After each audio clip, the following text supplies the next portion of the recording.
Namaste, and welcome to our continuing series on the life divine.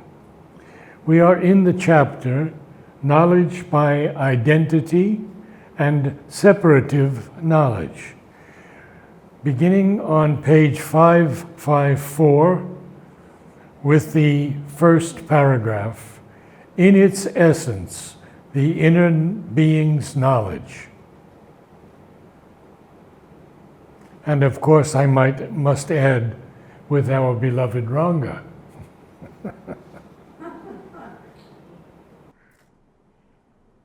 In its essence, the inner being's knowledge has the same elements as the outer mind's surface knowledge, but there is between them the difference between a half-blindness and a greater clarity of consciousness and vision due to a more direct and more powerful instrumentation and a better arrangement of the elements of knowledge.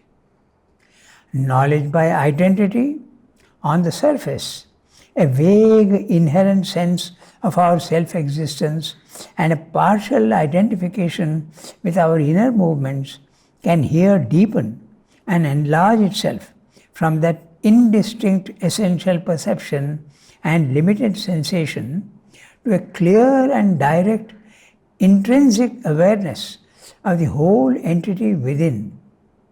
We can enter into possession of our whole conscious mental being and life being and arrive at a close intimacy of direct penetrating and enveloping contact with the total movements of our mental and vital energy.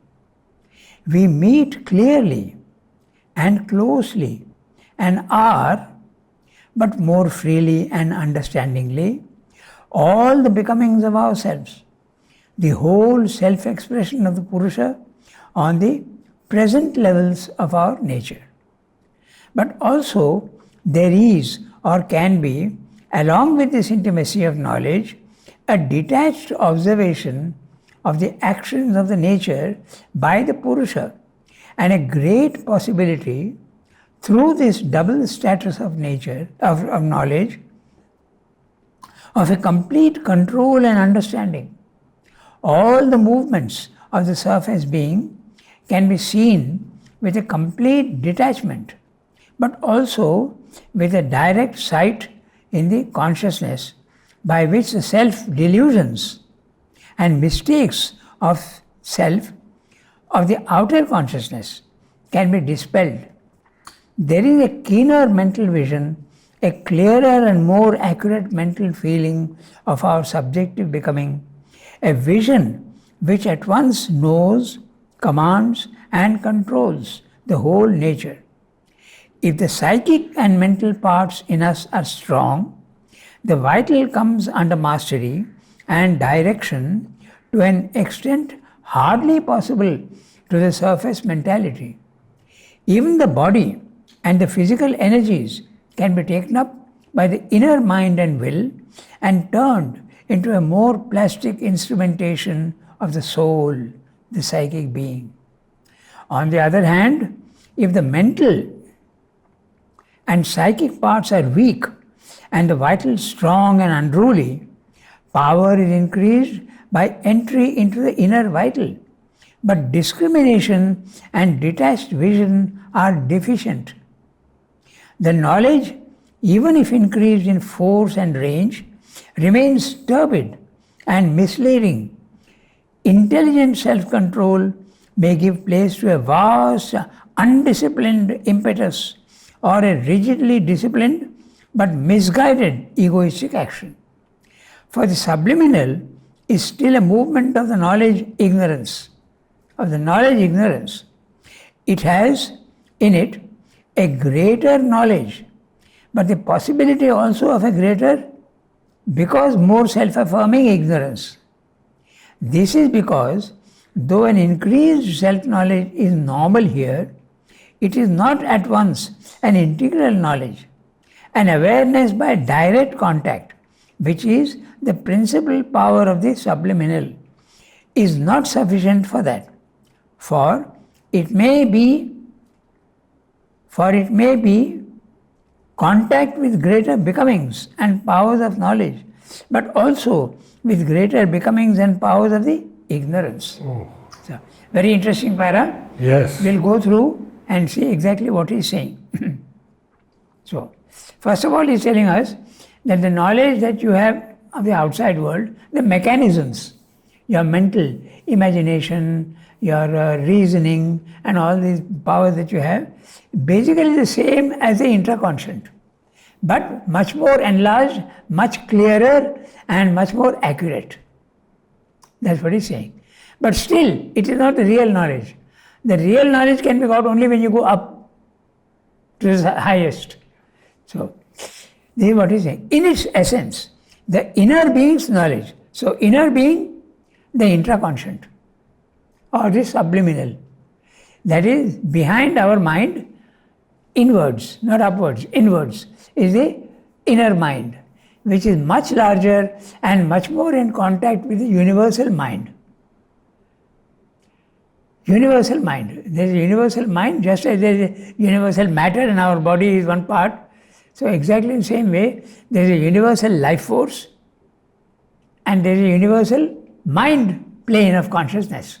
So our inner mind is 10 times more in contact with the universal mind plane than our ordinary mind. So same thing with the vital, he is saying. Okay, so now he is telling the quality of knowledge that we get if you go in. But there is between them the difference between a half-blindness and a greater quality of consciousness and vision due to a more direct and powerful instrumentation and a better arrangement of the elements of knowledge. Now look at all the words. Half-blindness. Half-blindness is our normal mind. We don't see the reality fully. We see part of it and we think that that's the whole. The half-blindness and a greater clarity of consciousness in the intraconscient. Greater clarity, but not greatest. It is much greater clarity of consciousness and vision. So, there, our vision here is through physical eyes. There, the vision is through subtle sight. Subtle sight doesn't need physical instruments. It directly. My consciousness will merge into your consciousness, become one, and understand directly. But at the intraconscient level, it is still direct knowledge, but separative knowledge. You remember the four levels? Oh, yes. So that's what he's saying. And a greater clarity of consciousness and vision due to a more direct. So when he says direct, without senses, without physical senses, okay, direct.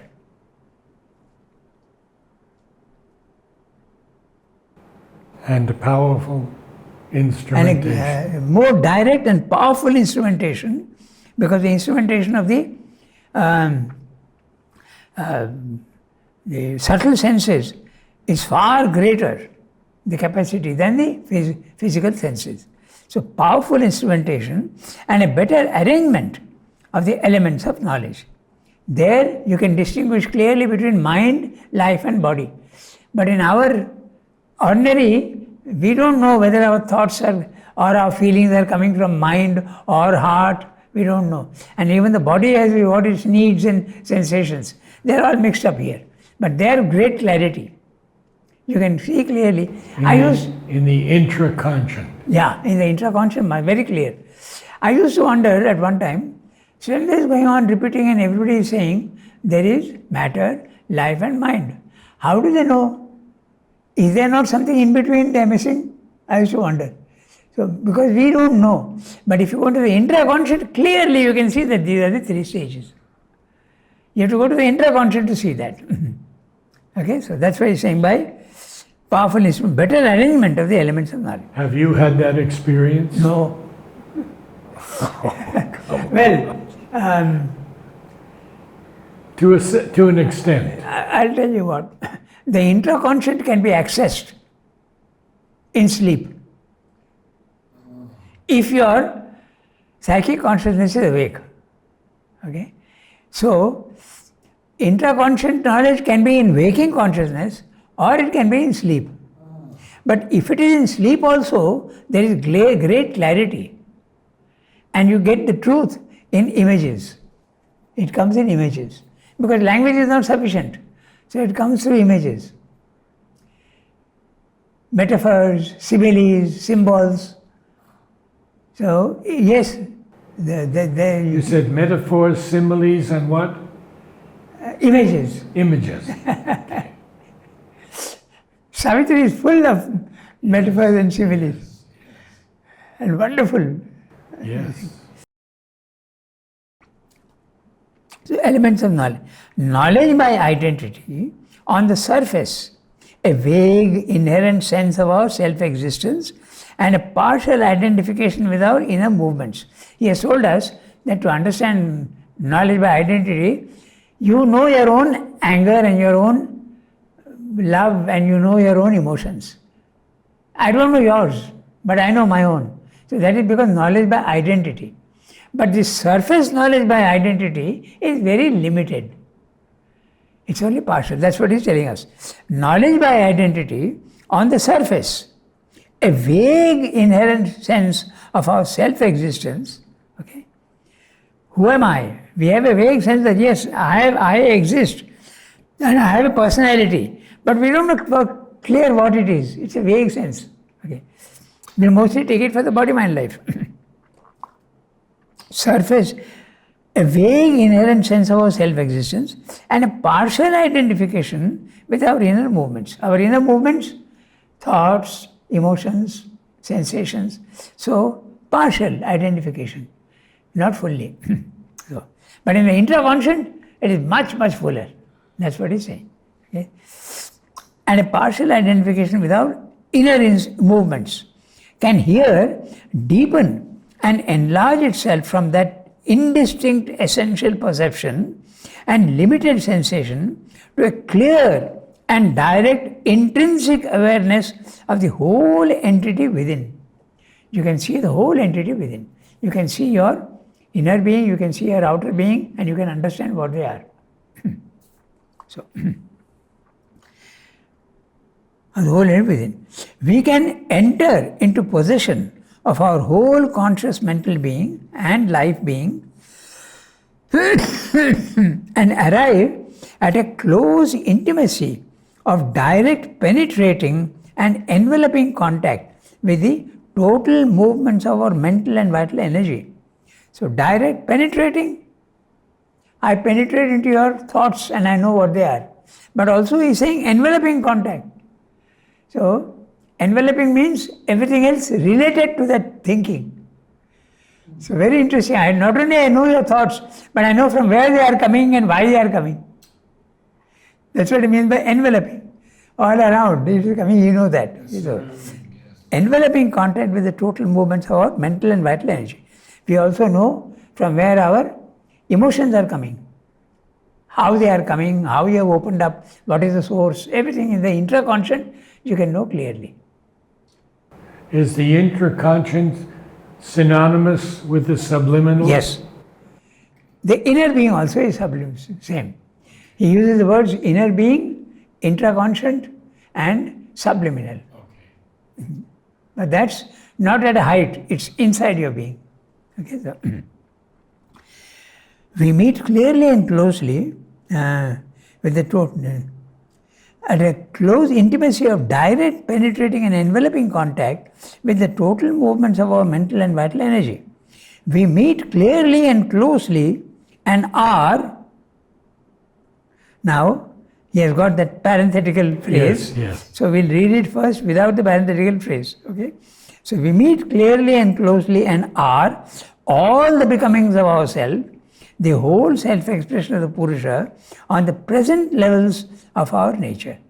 Whatever your nature is at present, you can see clearly. Okay. Then he's saying, but more freely and understandingly when you are in the intraconscious. You understand yourself far better. To a certain extent we know. Yes, I know that I am very selfish. I know that I have a tendency to get angry. Vaguely you know. And sometimes you may even deny. But when you go into your intraconscious, clearly you see your own self. Okay, that's what he's saying. Becomings of ourselves. What are the becomings of ourselves and the being of ourselves? The being of ourselves is the soul.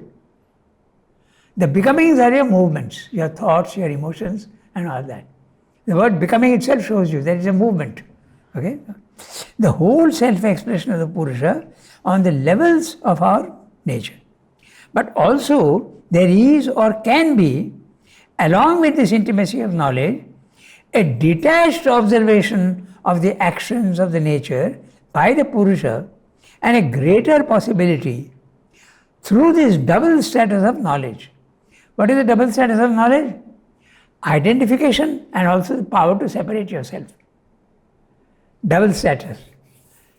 I identify myself with all my movements, but I can also look at them objectively. Double status of, where is it gone? Yeah. With a complete detachment, but also with a direct sight in the consciousness by which the self-delusions and mistakes of self, of the outer consciousness, can be dispelled. Okay? You can even get rid of them. There is a keener mental vision, a clearer and more accurate mental feeling of our subjective becoming. Our subjective becoming, our inner thoughts, our inner feelings, our inner sensations.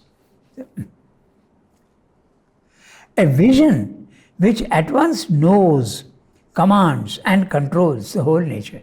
Now look at that. So you have a vision which knows, commands and controls the whole nature.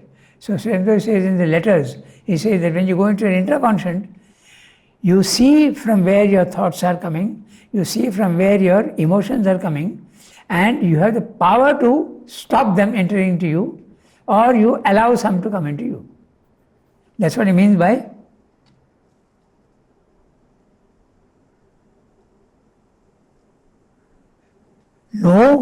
at once knows, commands and controls the whole nature. Okay? If the psychic and mental parts in us are strong, the vital comes under great mastery and direction to an extent hardly possible to the surface mentality. So if the psychic comes forward, the mastery over the vital becomes very, very easy, so long as it is expressing itself clearly in the outer being. The vital comes under mastery and direction to an extent hardly possible to the surface mentality. Even the body and the physical energies can be taken up by the inner mind and will. The will also is there in the inner vital, inner being, and turned into a more plastic instrumentation of the soul, the psychic being. So the capacity, your power to control yourself and decide your own things becomes much more powerful when you enter into the intraconscient, because the psychic influence also is there. On the other hand, if the mental and psychic parts are weak and this vital strong and unruly, power is increased by entry into the inner vital, but discrimination and detached vision are deficient.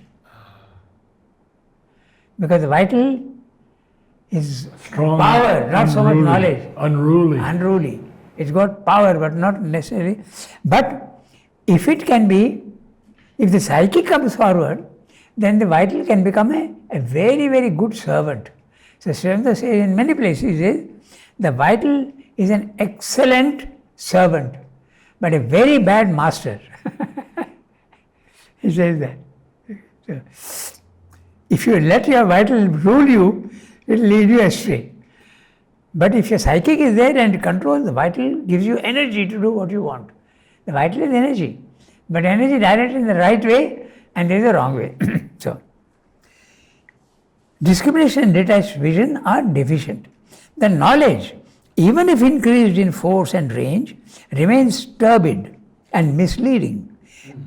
Intelligent self-control may give place to a vast, undisciplined impetus or a rigidly disciplined but misguided egoistic action. For the subliminal is still a movement of the knowledge ignorance. It's not full knowledge.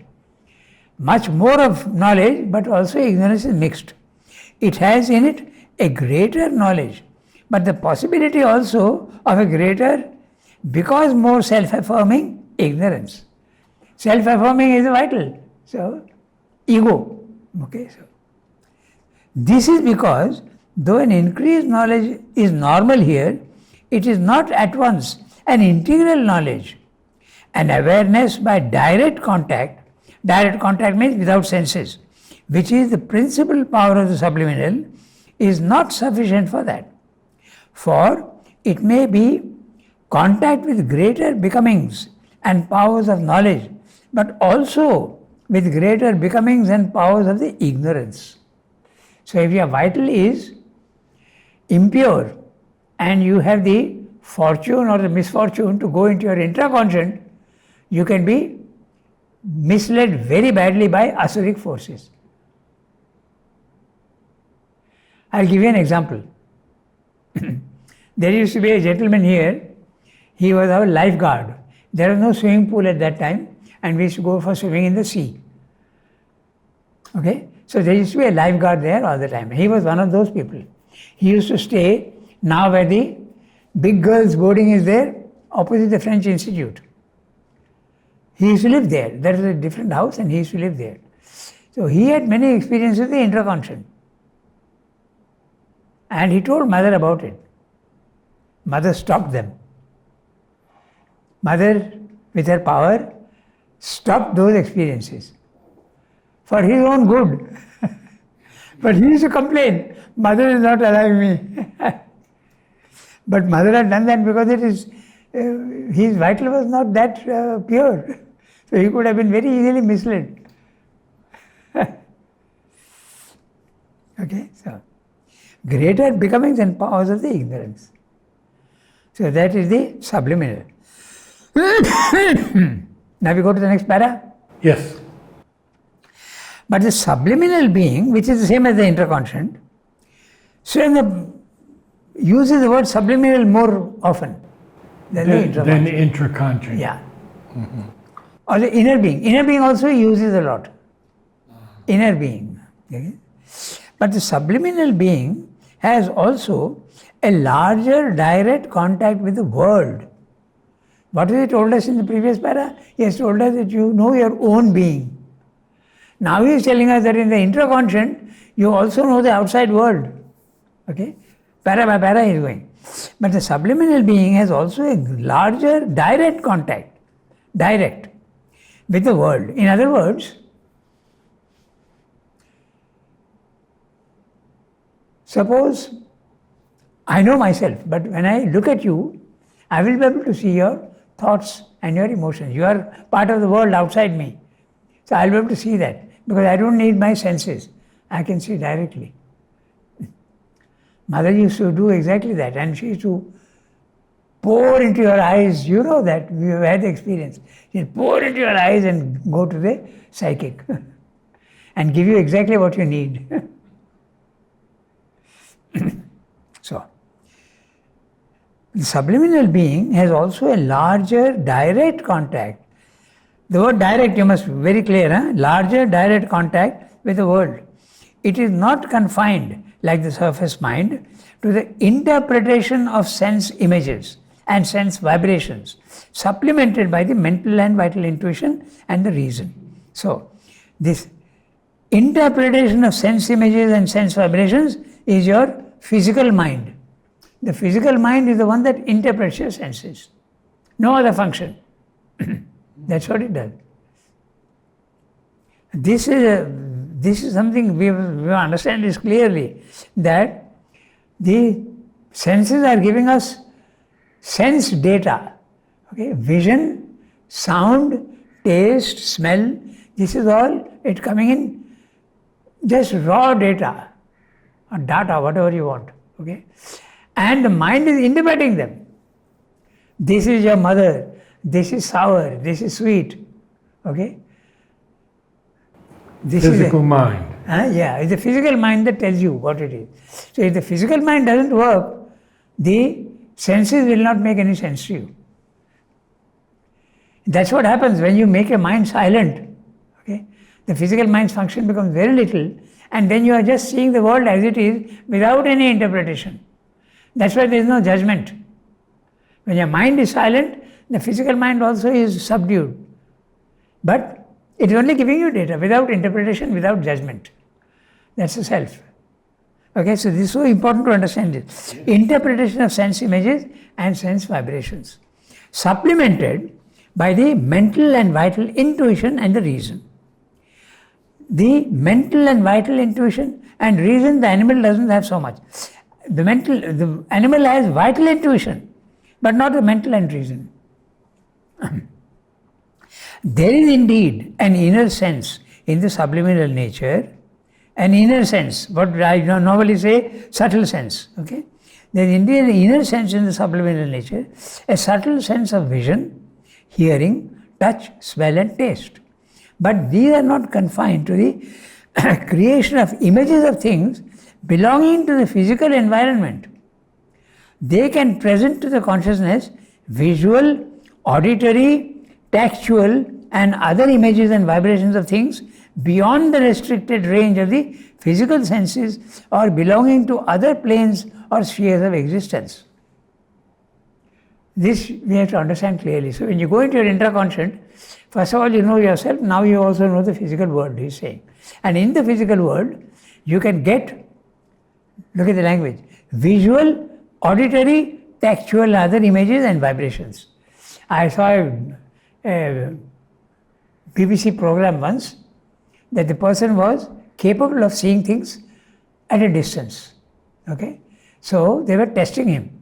There was one person sitting in the,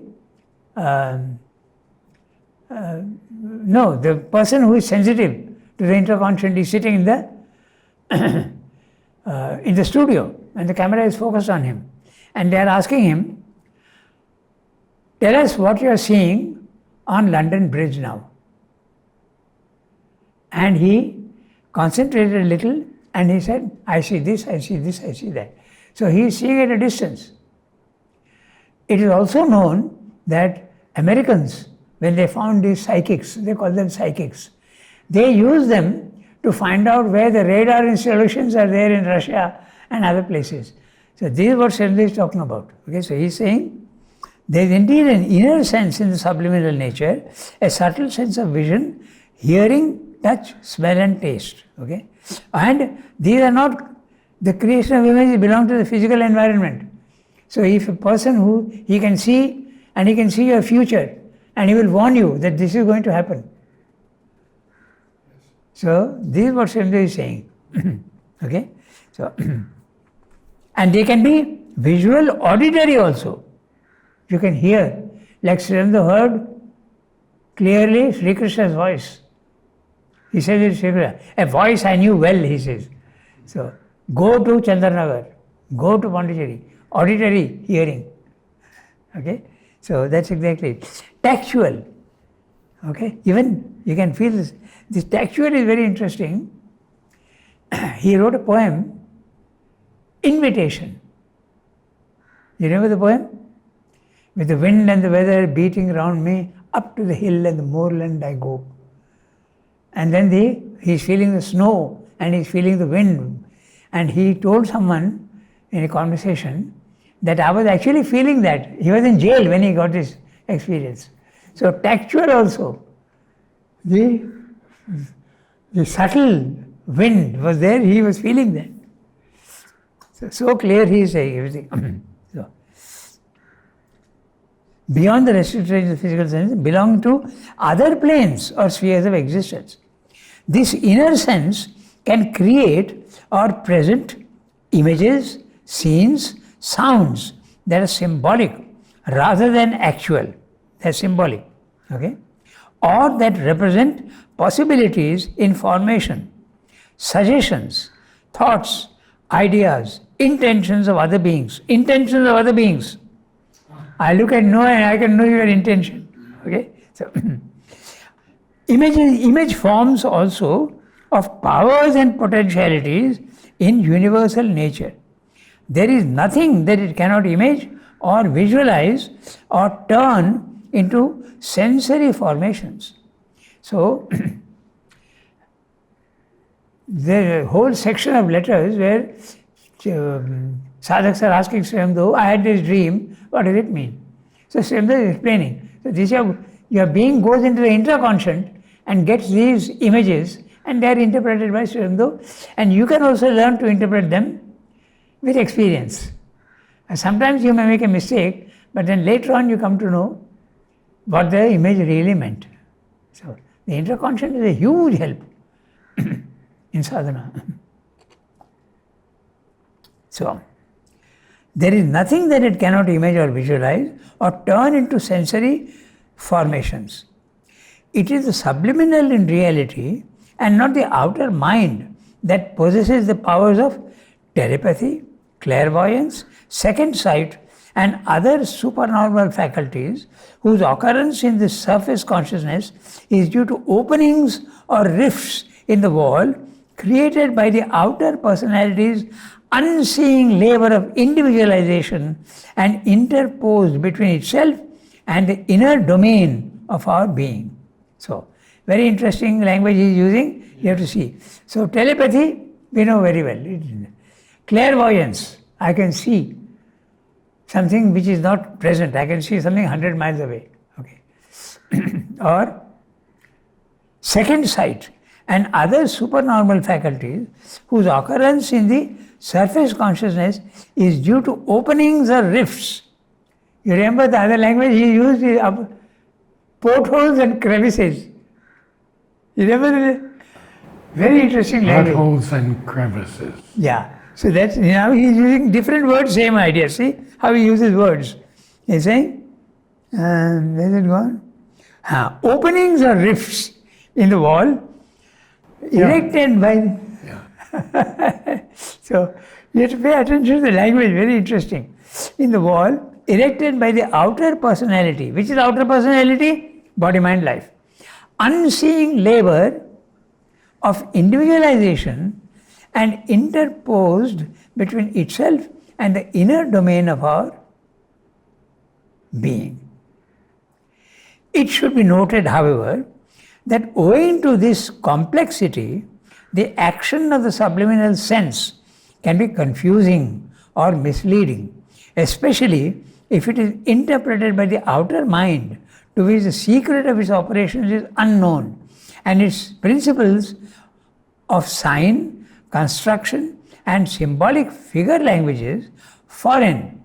A greater inner power of intuition, tact, discrimination is needed to judge and interpret rightly its images and experiences.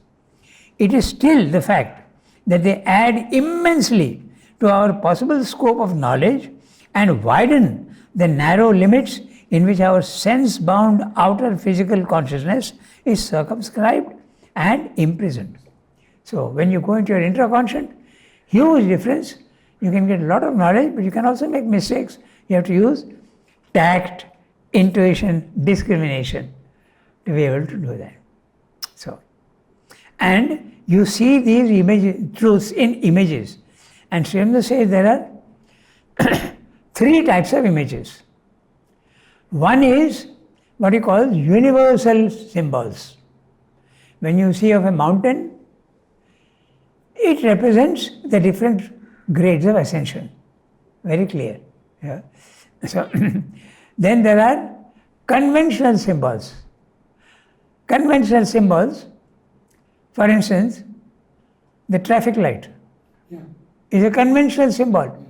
Red doesn't mean anything. But red means for you, stop. It's convention.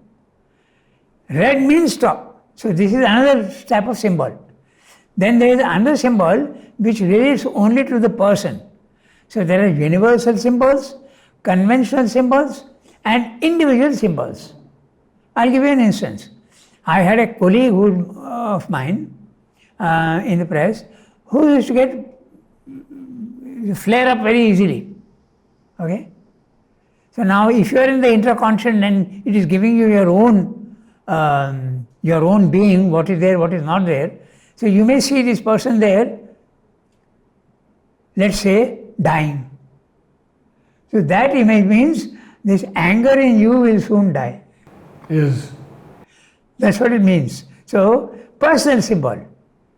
The person dying that's not the point, but what he represents to you is going to die in you.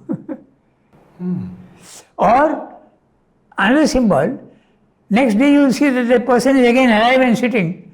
That means it's not going to go away so easily. The anger will go, but it will come back again. So these are the symbols that you see in the intraconscient. Okay? Very interesting paras.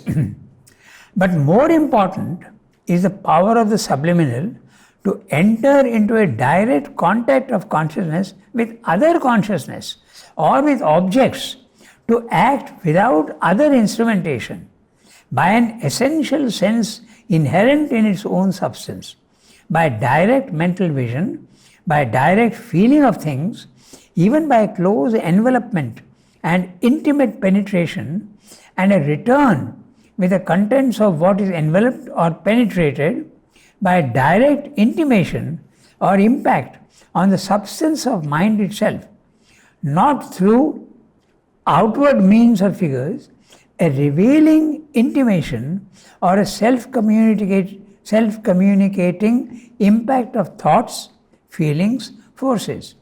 It is by these means that the inner being achieves an immediate, intimate, accurate, spontaneous knowledge of persons, objects, of the occult, and to us intangible energies of world nature that surround us and impinge upon our own personality, physicality, mind force and life force. In our surface mentality, we are sometimes aware of a consciousness that can feel or know the thoughts and inner reactions of others, or become aware of objects or happenings without any observable sense intervention, or otherwise exercise powers or supernormal to our ordinary capacity. But these capacities are occasional, rudimentary, vague. Their possession is proper to our concealed subliminal self, and when they emerge, it is by coming to the surface of its powers or operations.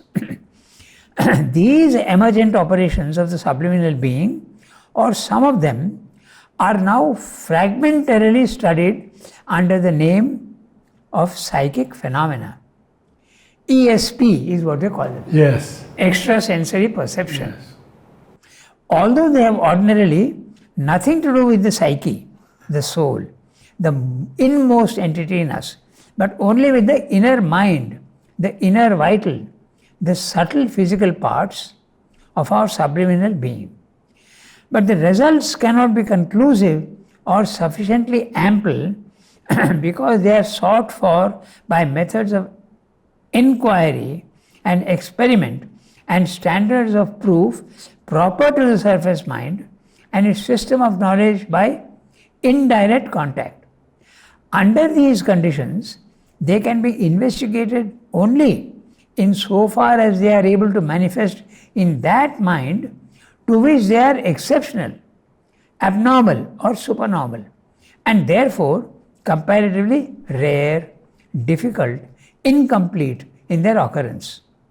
It is only if we can open up the wall between the outer mind and the inner consciousness to which such phenomena are normal, or if we can enter freely within and dwell there, be there permanently, that this realm of knowledge can be truly explained and annexed to our total consciousness and included in the field of operation of our awakened force of nature.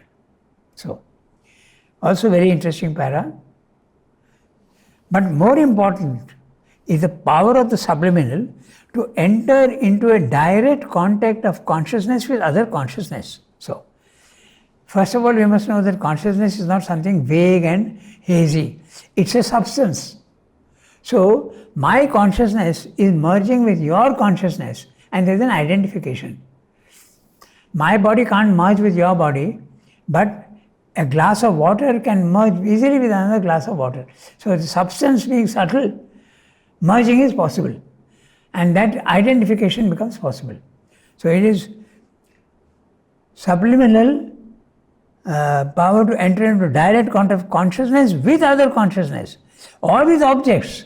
So even object, there is a consciousness hovering in it. So I can immediately see that and find out what, if I see any object and it's got some strong vibrations, I may know who has used it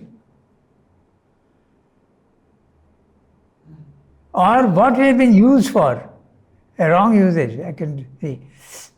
I'll tell you an interesting thing. Mother went into a room and she, absolutely straight, she entered the room and went to a cupboard and opened the cupboard. It was total chaos. So she knew that this is chaotic and she goes there and opens it. So even these vibrations, they tell you what it is. They are capable of that. By an essential sense inherent in its own substance. So there is a mental substance, there is substance of consciousness, and which can mix with the other consciousness of the object or person. Okay? By an essential sense inherent in its own substance, by a direct mental vision or by a direct feeling of things.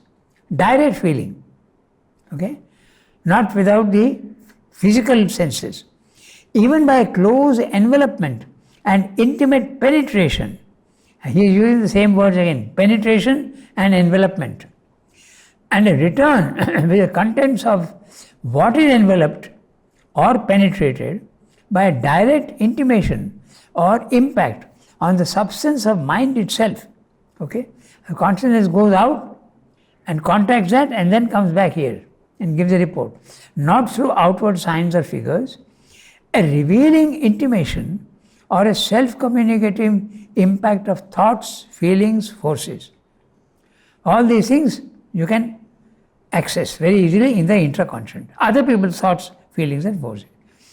It is by these means that the inner being achieves an immediate, intimate and accurate spontaneous knowledge of persons, objects, of the occult and to us intangible energies of world nature, intangible, that surround us and impinge upon our own personality, physicality, mind force and life force. In our surface mentality, we are sometimes aware of a consciousness that can feel or know the thoughts and inner reactions of others or become aware of objects or happenings without any observable sense intervention. Okay. So, or otherwise exercise powers supernormal to our ordinary capacity. Mother would look at you and know exactly what's your problem. So, their capacity. But these capacities are occasional, rudimentary, vague. Their possession is proper to our concealed subliminal self. If you are there, all this is possible. And when they emerge, it is by coming to the surface of its powers or operations. Powers and operations of the intraconscient, subliminal. These emergent operations of the subliminal being, or some of them, are now fragmentarily studied under the name of psychic phenomena. Although they have ordinarily nothing to do with the psyche, the soul, the inmost entity in us, but only with the inner mind, inner vital, subtle physical parts of our subliminal being. So, but the results cannot be conclusive or sufficiently ample, because it can be much more clear only in the planes above you, not inside. Okay. Under these conditions, they can be investigated only in so far as they are able to manifest in that mind to which they are exceptional, abnormal and supernormal. How are you going to study? Simply saying they are studying. But how are you going to study? You can study only when there is a person who has got this capacity. Then only you can study. You can test. As I said, the fellow is sitting in the BBC studio and he's telling, tell me what's going on there on London Bridge. So then you can test. But if the person doesn't have that power, you can't test scientifically. So, and therefore but rare, difficult, and incomplete in their occurrence. It's only if we can open up the wall, again he's talking of the wall and the veil, okay, between the outer mind and the inner consciousness, to which such phenomena are normal. Or if you can enter freely within and dwell there. Normally we live in our outer nature, but if you can live there, all this is possible. That this realm of knowledge can be truly explained or annexed to our total consciousness and included in the field of operation of our awakened force of nature. Wonderful. Thank you, Ranga. Namaste all.